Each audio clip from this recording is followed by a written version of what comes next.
If you're watching this, then you're probably at a point of life where you're still trying to figure things out, just like I was a few years ago. Now, for most of us in the early 20s or late teens, you're trying to figure most things out. You're going to move alone, you're going to college, you're going to start a business, you have to do something with your life, and that's very scary. You also have to figure out who you are, what you want, and where you're going to end up, because these are usually the years which are going to dictate what you're going to do in, well, at least in the next 10 years, or how your life will turn out for some people. But at the end of the day, that's exactly how I want to help you with this video. My name is Dimitri, I'm a medical doctor, and I finished at one of Germany's top universities, and I will be helping you figure out how to navigate your early 20s with a couple of tips. The first one is something which I knew throughout my entirety of my life, and it's something which I kind of neglected, especially when I was getting into college, thinking that if I did things differently, then I would have a lot of different people who would want to hang out with me or do things. At the end of the day, you kind of burn yourself when you're doing this, and you end up not getting what you want. Now, at the beginning of university, you're going to meet a lot of people, or just in general in your early 20s, and these people are here for the short stay. They're not going to be here for the long term. And the name of this first point is that you should have people which Mark Manson calls in his book the fuck yes people.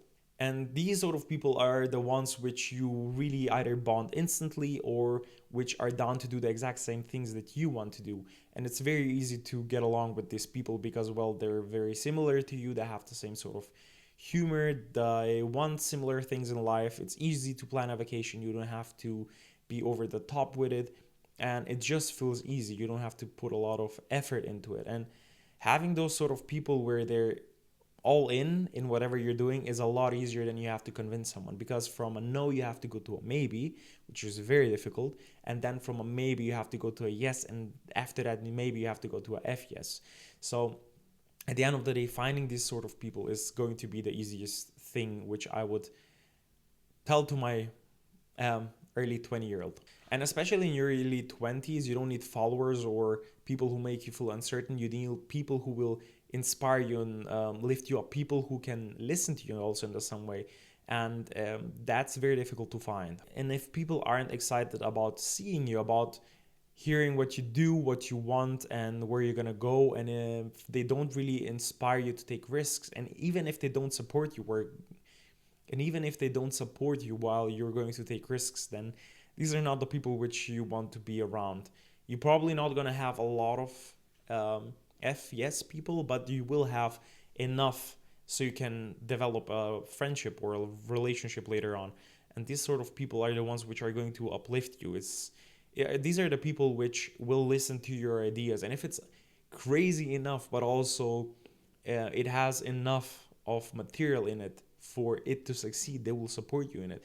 And it might be something which your family or other friends don't support, but these people know what you want, and they're the exact same caliber or similar caliber like you, and they will either help you or inspire you or support you in this sort of matter, which will make your life a lot easier. So finding the FES people is probably one of the crucial things you can do. So if you want to do a vacation, it's very easy to do it with these people, and you will want to travel in your early 20s, especially in this time of age where the world is open for us. So if you do manage to find these people, then you should stick to them, because for an example, you want to plan a vacation, it's like, okay, let's book the flight. Is it cheap? Yes. Okay, we're going to do it. Do you want to go out on a coffee on Friday? Let's do it. I'm free. And it's very easy with these people, and it's probably um, for me in my experience, the for me in my experience, these are the exact same people which will tend on to be more successful later on, because they don't want everything to be planned out. Now, planning things out isn't necessarily bad, but just having this spontaneity and just having this attitude to try new things is very important. Which brings us to the next point, is that you need people who say yes more often to things than no, and you should do it. Now, at the beginning of your career and your life in your early 20s, you will want to say more yes to things in order to have more experiences, to have more offers, more jobs, more everything, right? So in this part of life is where you're really trying to figure as much as you can, not too much, but you know what's right for you, and you know what's kind of leading you towards something. You have this internal compass. You have this internal guide. You can either make it philosophical like Nietzsche or Jung. You can make it religious, whatever. It doesn't matter. The point is that when you're doing this, is you should follow this feeling, and when you follow this feeling, it's going to lead you to the right people and right places. And saying yes at the beginning is going to turn later on to saying less yes, and then you're going to start saying no to offers, to people, to meetings, and so on and so on. But at the beginning, you should be more open to saying things, saying yes to things. You should be more open to trying things out, because I truly do believe that you will benefit from these things, especially, for an example, when it comes to opportunities, that you should try something which you haven't tried.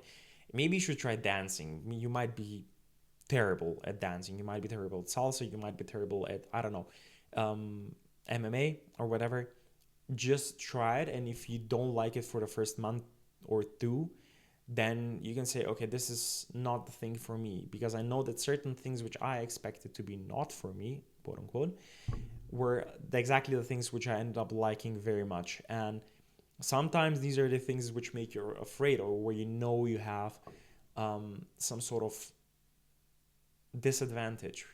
And that may be very different for everybody, but if you're scared from something, taking risks, or if you're scared of, I don't know, relationship, friendships, talking to people, these are the exact same things you should be saying more yes to, because it might lead to you being more open. It will definitely lead to you being more competent, and it's a thing which you will carry on through your entirety of your life, and will open doors which you did not expect that will open up. Now the third point is discipline and motivation. This is like a thing which social media has been really, really going hard on in the last couple of years, especially the last 4 or 5 years. And it's a thing which made us believe that you have to be disciplined, you have to do everything, you have to be motivated all the time, which I don't believe to be true. Sometimes you really, really feel disciplined and you're motivated. Sometimes you're just like motivated but not disciplined, and so on and so on. It might be a very different cycle. But I think the whole point of this is that even though you will try to push yourself to the limits and being disciplined, I don't think the experiences that you will get in your early 20s should be neglected. Now, that doesn't mean you should not have a path in your life if you want to figure things out, party, or do whatever. It shouldn't be excessive, but I think having a general path combined with you having fun is a thing which will make your 20s unforgettable. And this is a very, very difficult thing to balance out, because if you don't have a path, you'll end up later on being nobody, because you were just like partying and doing whatever in life. But if you have a path and just combine it with good friends and some fun and new experiences, then it will make you richer as a person. I truly believe this, but it will also make you competent in the other things. So you have to find something to be competent at. That doesn't mean you should be disciplined all the time, every single day and whatever, unless that's what you want, unless that's what you do. But I think most people, including me, don't want to be full in something. Now, the problem with this is that later on in your late 20s, it will shift. You won't be the same person. You won't be that open to things. You will want to sleep in on a Saturday night. So you're not going to be going out that much. You will not be taking very stupid risk which you would have done, I don't know, in your early 20s.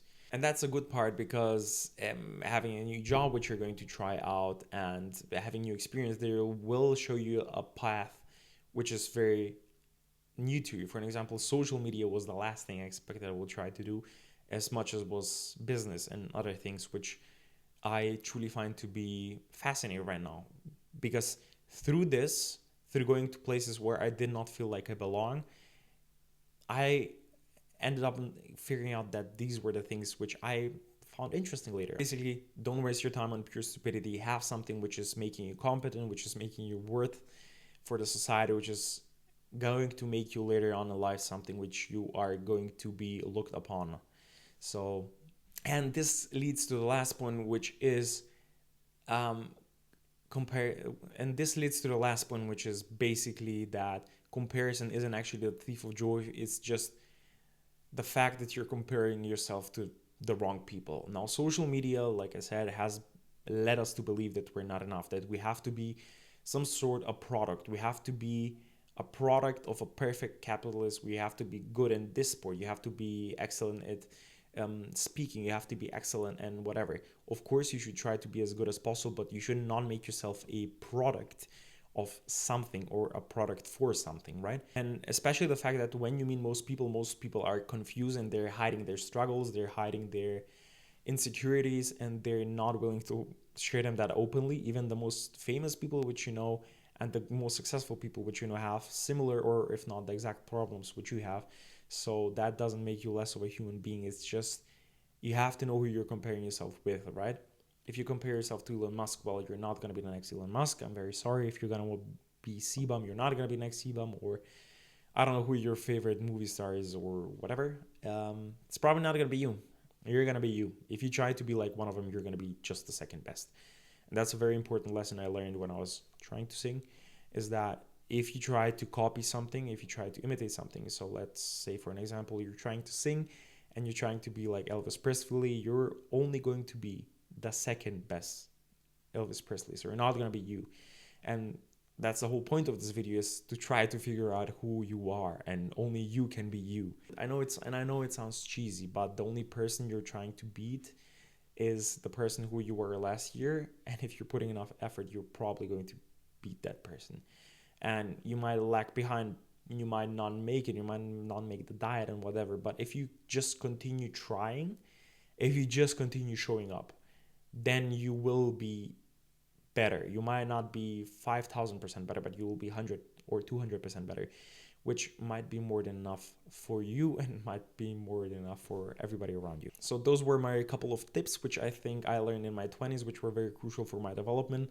I really hope they helped you, and I really hope that you will use them as a guidance in your shenanigans, which you're going through right now. And if so, please make sure to leave a like and subscribe and do whatever the things down below. And if there's a topic you want me to talk about, then please let me know, and I will see you in the next one.